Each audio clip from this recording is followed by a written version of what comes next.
Pete Calandra here. On today's video, I'd like to explore the world of mirror image exercises on the piano. I think I first heard about this concept many years ago. I was reading an interview with the late jazz pianist Stanley Cowell where he talked about it a bit, but I never really did anything with it. Then, about a month ago, I was watching an excerpt from one of Chick Corea's live streams where he actually demonstrated some of these. He mentioned someone named Rosamandi as having a book of these, but I couldn't find that person or the book on the internet. But with a little bit of research, I found that there's a musician named Rudolf Ganz who put together a book of these exercises. I'll put a link for both Chick's video and the Rudolf Ganz wiki page in the description box below. Basically, what we're talking about here is that there are two keys on the standard piano keyboard layout that can serve as the fulcrum or center point for these exercises, D and A flat. So let's say we'll start with D as our middle point. We can see that the arrangement of white keys and black keys going up and down the piano keyboard are symmetrical. This symmetry lends itself to using the symmetry found in our hands to take advantage of creating ideas that move in contrary motion yet use this exact same fingering. So for the past 4 weeks, I've been practicing this concept for about 30 minutes a day as my practice warm-up, and I'm already seeing some interesting results. The biggest thing I'm seeing is that I've got much more control of the independence between my two hands. It can be a bit of a brain twister to keep track of these things as you go up and down the keyboard, and working them out slowly and with attention to detail is essential to learning this technique. My first few experiments were just by taking a symmetrical scale like a whole tone scale, and there's a link to a wiki article on symmetrical scales below in case you don't know what they are, and just doing one hand position 5-finger exercises. Now that's okay, but what I think is a better approach is to combine multiple ideas into each one of these. Part of being a good improviser is having as much musical vocabulary as possible internalized, so that you can access it without too much rational thought, much like one does when having a conversation with another person.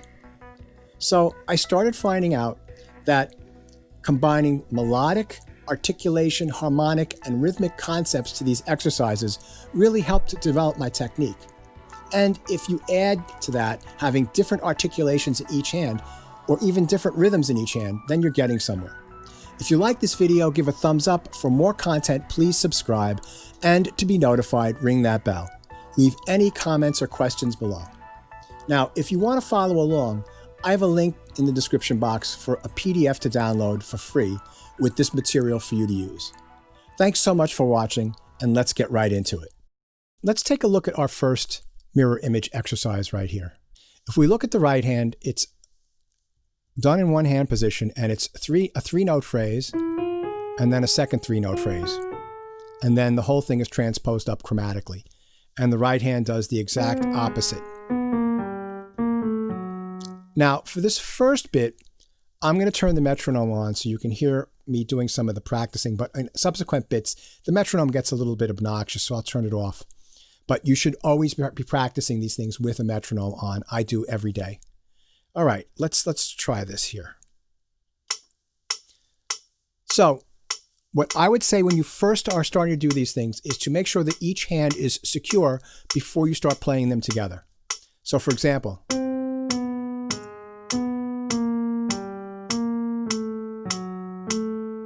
right, I'm playing quarter notes at 100 beats per minute with my left hand and going all the way down. And the same thing with my right hand.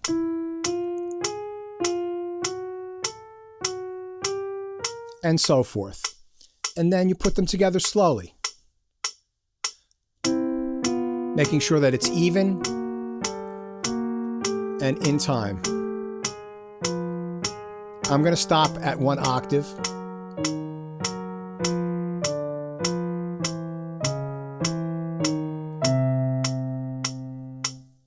Let me turn the metronome off, and then you would do the same in reverse.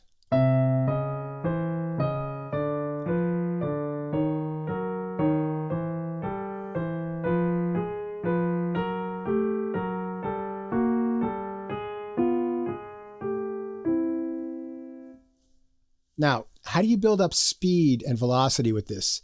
Let's turn on the metronome. One thing that I like to do is to keep the tempo the same and increase the rhythmic value each time through. So I'm going to go up 1 octave and change every time I repeat that. So I'll start off with eighth notes this time. 1 and 2 and 3.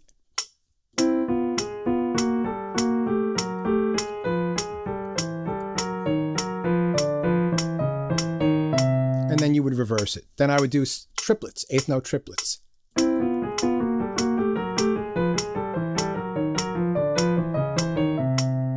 Then 16th notes.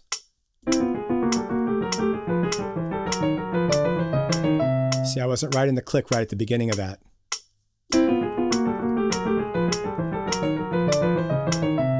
Good. And then with something like this, I think the idea would be to get up to sextuplets. So it would be da-da-da-da-da-da-da-da-da-da-da. Let's see if I can pull that off. Right. Now, looking down at the bottom of the page, we've got some rhythmic variations, right? And this is where you start to really build up some really good independence and good articulation in your hands. So the first one is bum, baka, bum, right? And what I want you to do is to phrase into each beat. So what do I mean by that? Let's see. Da-da-dum, da-da-dum, da-da-dum, da-da-dum, right? It's not, it's,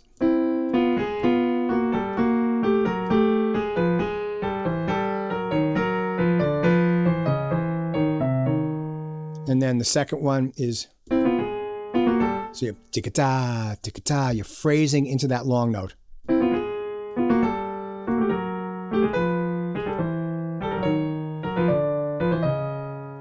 And then the next two examples are just speeding up the rhythmic value for each beat. Now, more things that you can do, which we can find at the bottom of the page. Let's accent the first note of each of these 3-note phrases and then make the other 2 notes staccato. So it could even be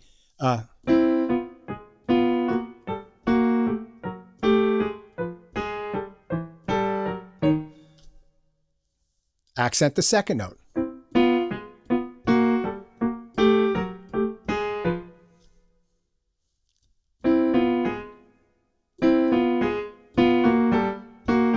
Right, we've got our phrasing there on the third example.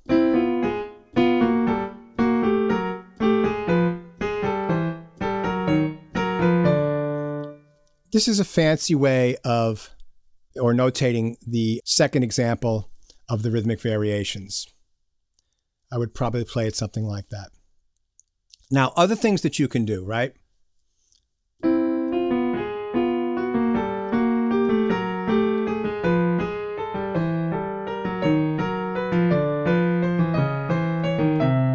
And I would be playing these all with a metronome. I don't want to have the metronome on now because it'll be really obnoxious as you're watching the YouTube video.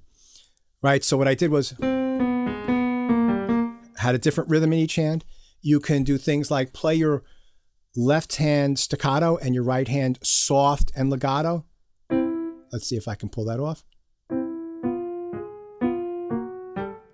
And maybe I'll add a little bit more volume on my left hand.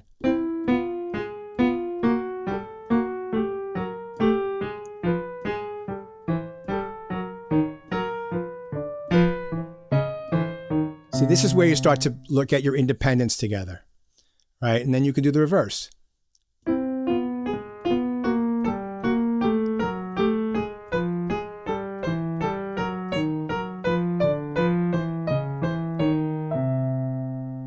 Or you could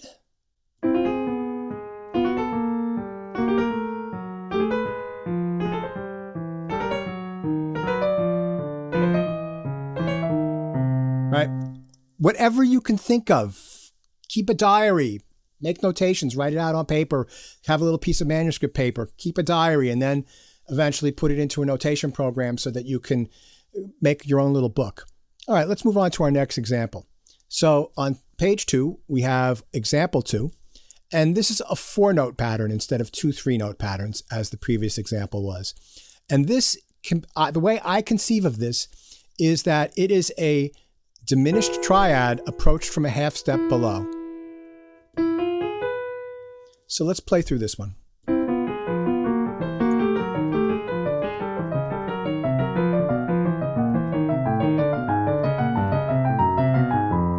Right?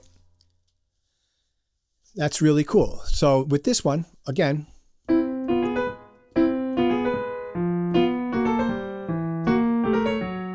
see what I'm doing?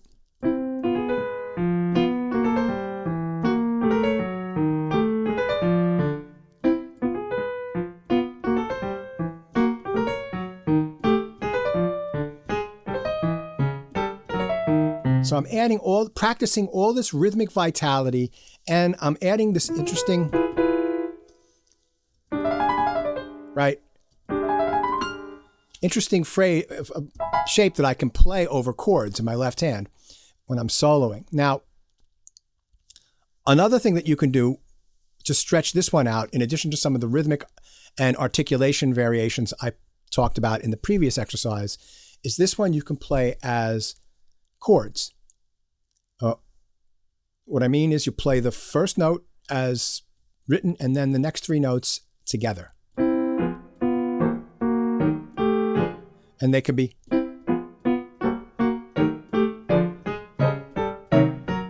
could be.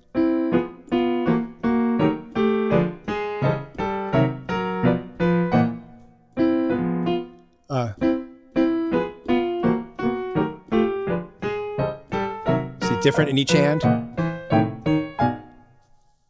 One other thing with something like this in the middle system here, where I have exercise 2 variations, is that you can also change the order of the notes. And that also lends itself to, let's see, where am I? Right, you can.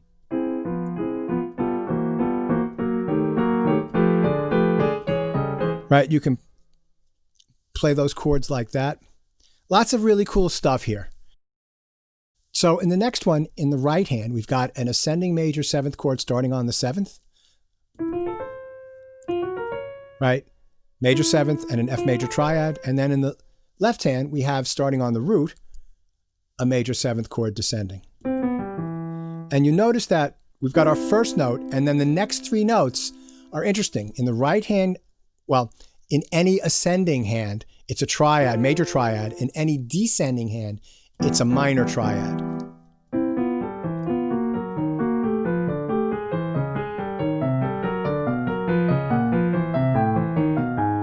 Right, so that's kind of cool also. So now you're working on your major 7th chords.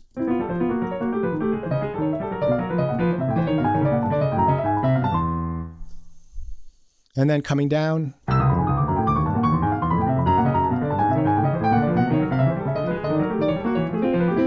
A little sloppy, but you get the idea. And again, you can break these up. You can, you can even do.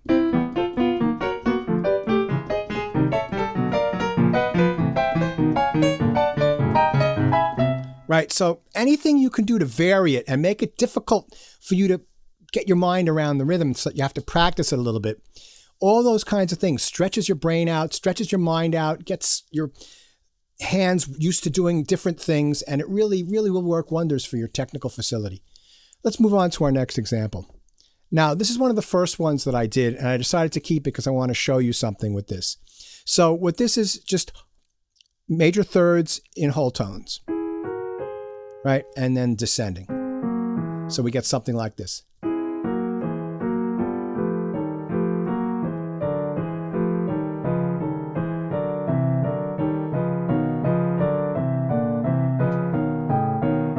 Right? Great. Now, again.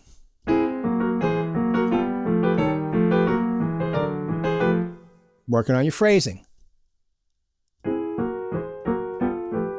Different articulations in each hand.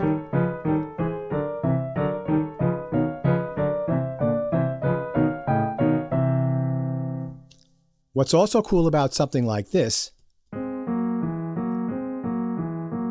is that we can extend it.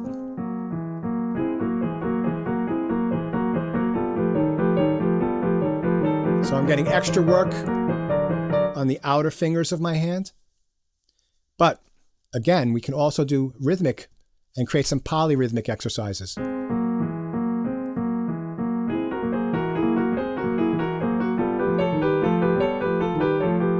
Right? So 2 against 3.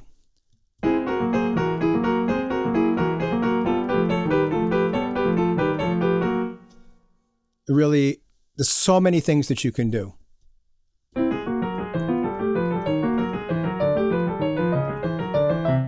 Right? That last one's not too creative. Now, we just have a little bit more to go with these.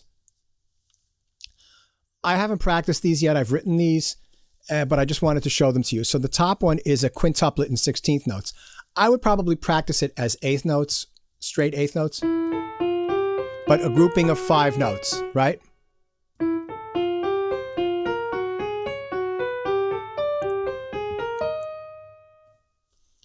And again,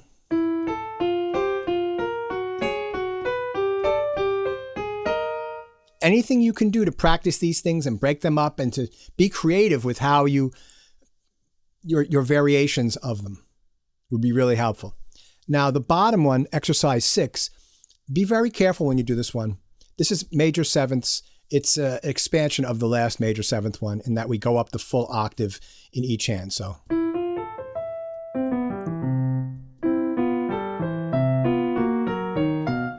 Right? And what I want to say to you about stuff like this is to be really careful about what you do, because you could keep stretching and trying to go faster and faster and holding on to notes, and you can get tendonitis very easily with an exercise like this. So keep your hands, wrists, and your body relaxed. You want to be intense, but not tense. You want to have focus and what's called tapas on your objective, which is learning these things, but you don't want to have tension in your body. Instead of, right? That's bad. All right? So that's a good one. Let's look at the original major seventh exercise, and let's talk about rhythmic displacement. So instead of it starting on the downbeat, let's start it on the and of 1. So 1 and 2 and 3 and 4 and 1 and 2 and 3 and 4 and 1 and 2 and 3 and 4 and 1. On the and of 4, 1 and 2 and 3 and 4.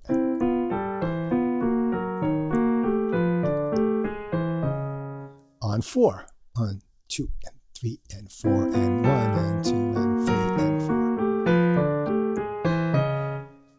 On 2, 1 and 2 and 3 and 4 and 1. And so these things all sound the same, but they feel different to play. One thing that I like to hear with musicians when they phrase is that it doesn't start on the downbeat every phrase. You're leading into the downbeat, you're after the downbeat. If you listen to Charlie Parker, you listen to Muddy Waters, you listen to B.B. King, you listen to any great musician, Coltrane, Miles Davis, they very often leave the downbeat as not where they start, right?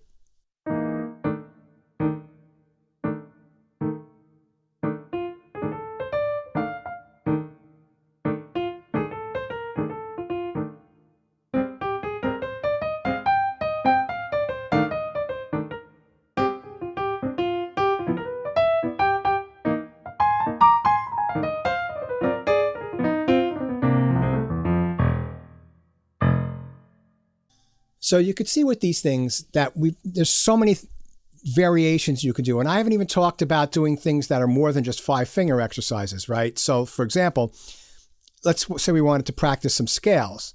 If we start on D and we go up a D major scale, well, the corresponding scale in the left hand is B flat, starting on the 3rd. So let me spread that out an octave.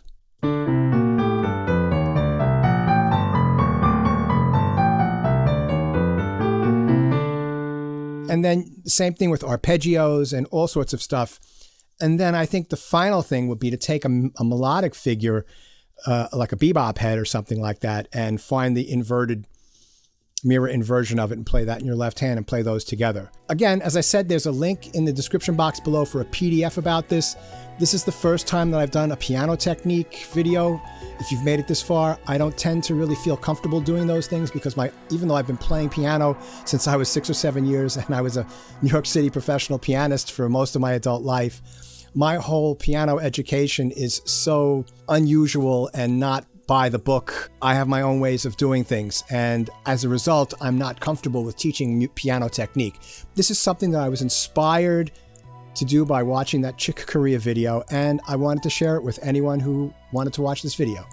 So thank you so much for watching. I've been Pete Calandra. Please like, subscribe, share, and I'll catch you on the next one.